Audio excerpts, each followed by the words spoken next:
Did you know there are many women famous for their roles in the American Revolution? Some played key roles for the Patriots by either pretending to be men so they could fight in the war, like Deborah Sampson, or serving as spies who reported on British soldiers.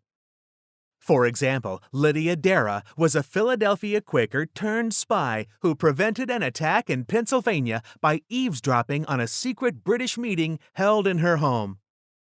How about that? She saved lives by being a nosy reporter.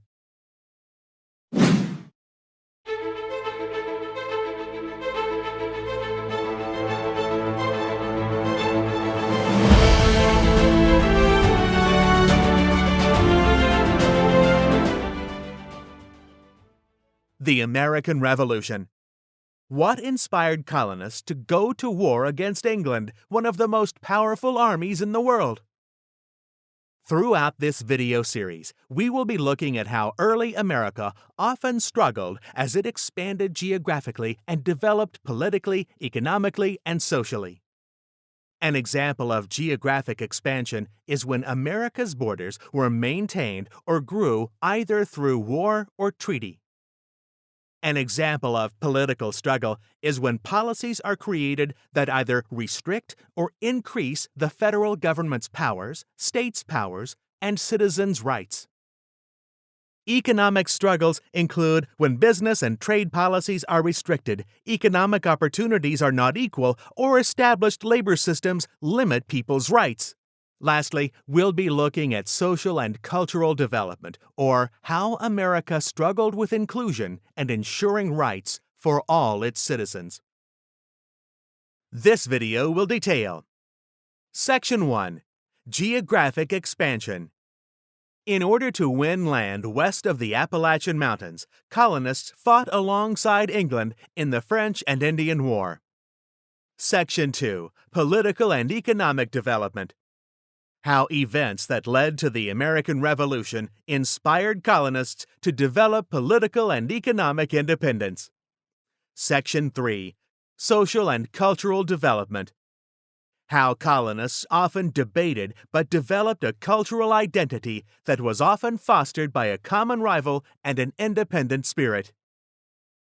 Section 1. Geographic Expansion. The French and Indian War, sometimes called the 7 Years' War, was a war that initially united but eventually divided colonists and Great Britain. Initially, the French and Indian War created unity between England and the colonists with a common goal to expand geographically. Still, it created the first major rift between the two parts of the British Empire. As settlers moved westward beyond the Appalachian Mountains, they encountered the French and Native Americans. However, the Native Americans did not want their land developed as it had been in the East. The French, who made peace with the Native Americans, also did not want the English settling this land. This encounter led to the French and Indian War in 1755. This war pitted the French and Indians, and the Spanish to some extent, against the colonists and the British.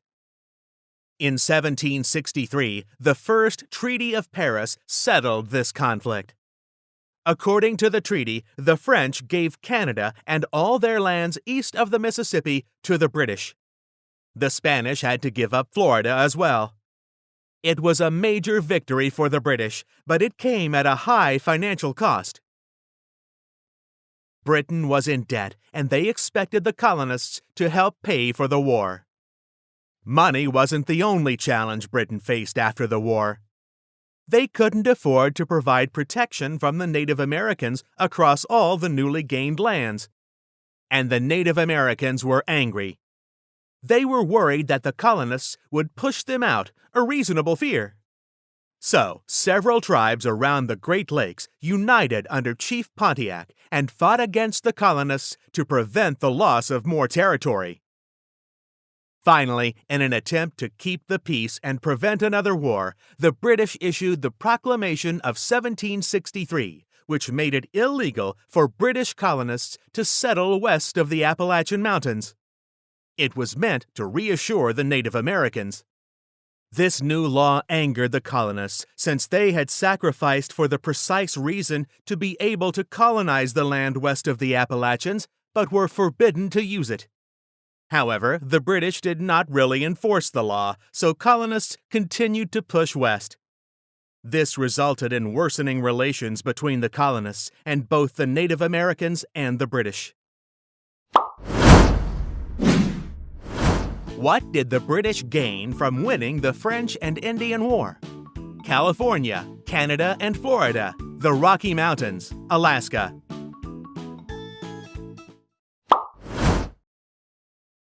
If you answered B, you are right!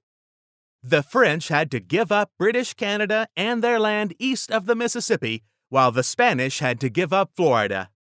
Section 2. Political and Economic Development.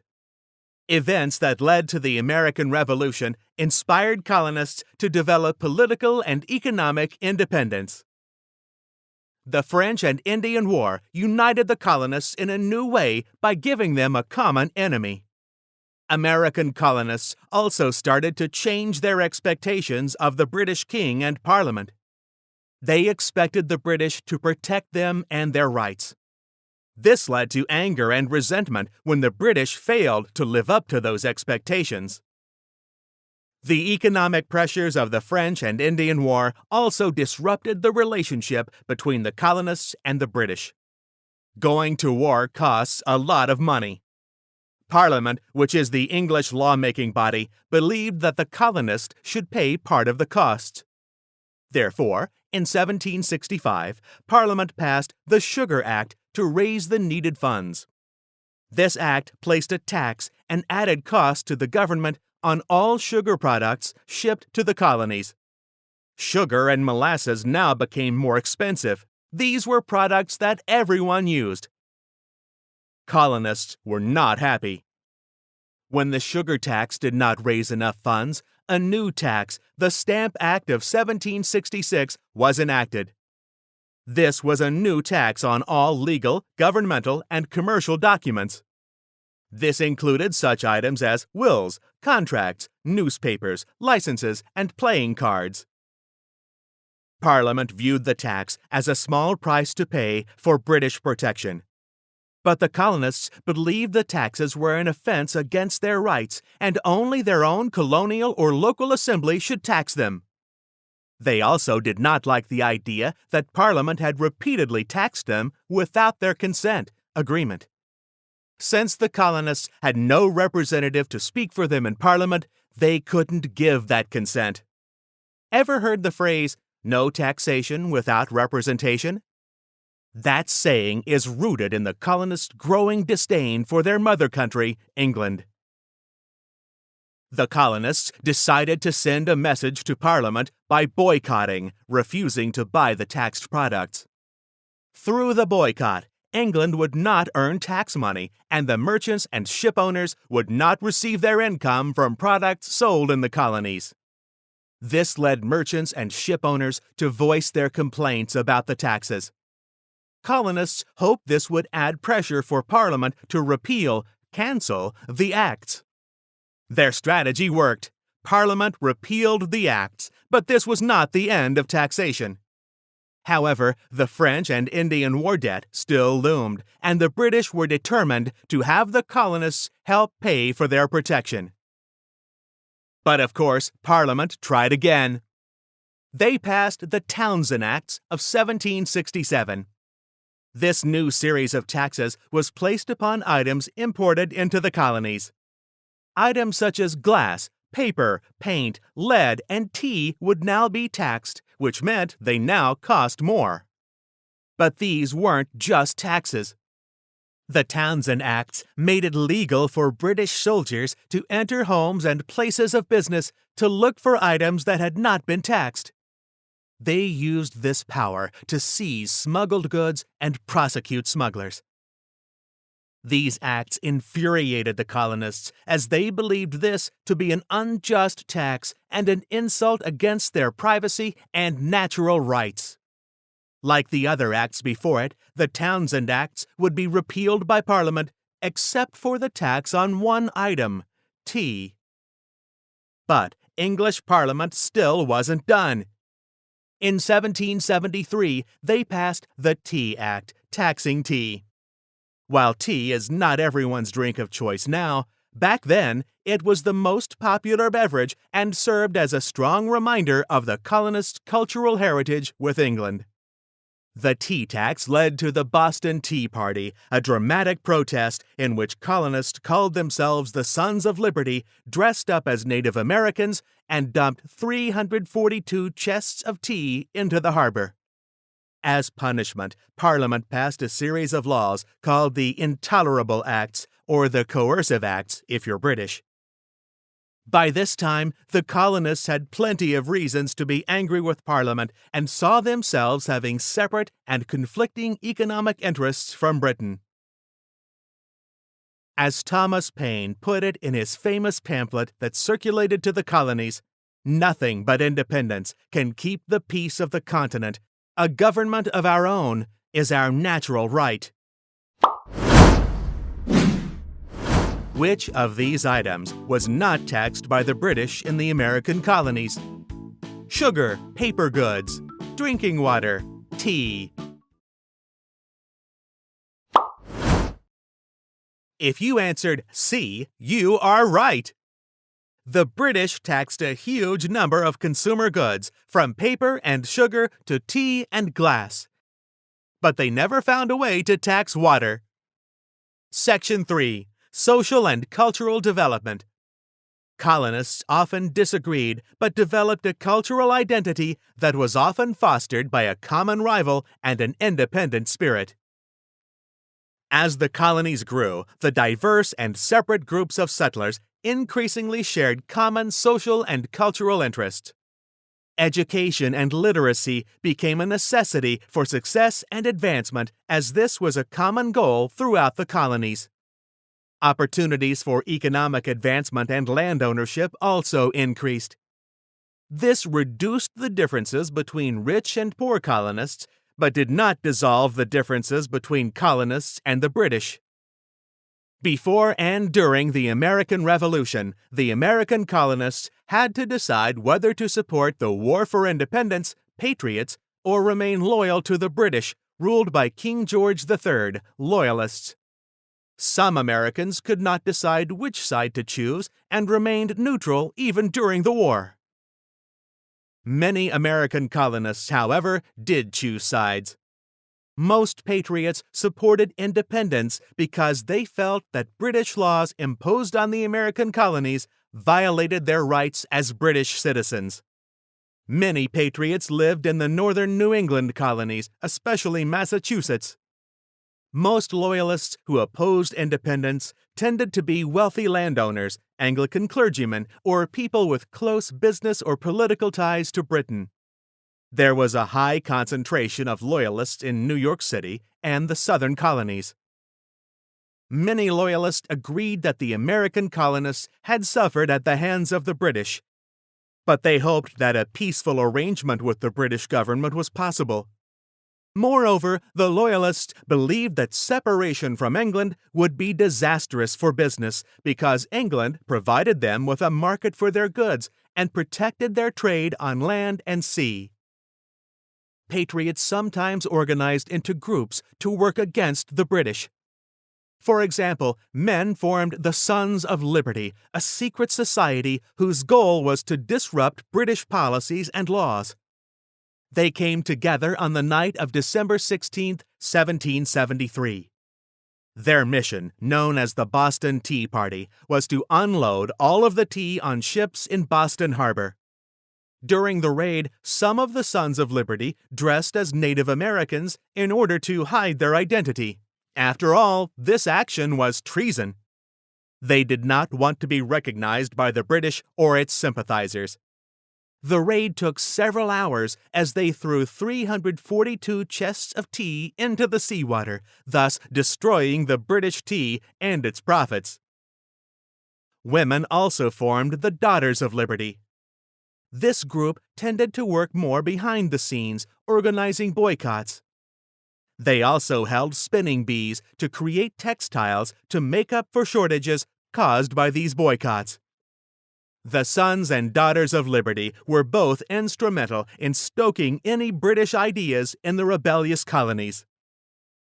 Another important social development during this time was the Great Awakening. The Great Awakening was a religious movement that swept through the colonies. Traveling preachers told people they could have a relationship with God outside of organized religion. This led many people to leave the Anglican Church, the official British church, and start their own churches. This led to a spirit of independence among colonists. Successful self-rule in church heightened interest in self-rule in government, too.